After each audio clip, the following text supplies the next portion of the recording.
महिला आरक्षण विधेयक आणि मतदारसंघ फेररचना विधेयक मंजुरीचा प्रयत्न अयशस्वी झाल्याच्या नंतर मुख्यमंत्री देवेंद्र फडणवीस यांनी विरोधकांना खुल्या चर्चेचं आव्हान दिलेलं आहे, आमंत्रण दिलंय। माझ्या स्तरावरील कुठल्याही नेत्याशी चर्चा करण्यासाठी तयार असल्याचं ते म्हणाले।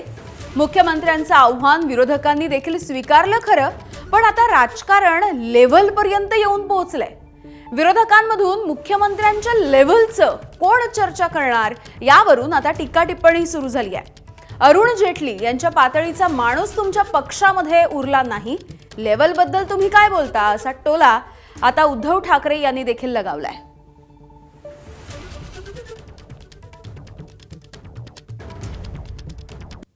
मी तर आज त्यांना ओपन चॅलेंज देतो, ओपन चॅलेंज की माझ्या स्तरातल्या कुठल्याही त्यांच्या नेत्यांनी माझ्यासोबत महिला विधेयकाच्या संदर्भात ओपन डिबेट करावी।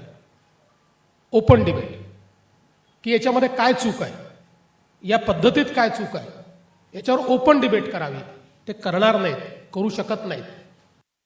पण अरुण जेटली सारखा एक माणूस, जबाबदार माणूस, त्या लोकसभेत त्यांनी म्हटलेलं आहे, त्यांचं भाषण आहे ते रवीश कुमारांच्या त्या एपिसोडमध्ये बघा। आणि मग देवेंद्र फडणवीसांना सांगायचंय की आज तुमच्या भाजपात अरुण जेटलींच्या पातळीचा कोणी नाही, हे देशाचं नव्हे तुमचं दुर्दैव आहे। पातळीचा इकडे प्रश्न नाही आहे, पातळी एवढ्या खालच्या पातळीवरती आम्ही येऊच शकत नाही। एबीपी माझा, उघडा डोळे बघा नीट।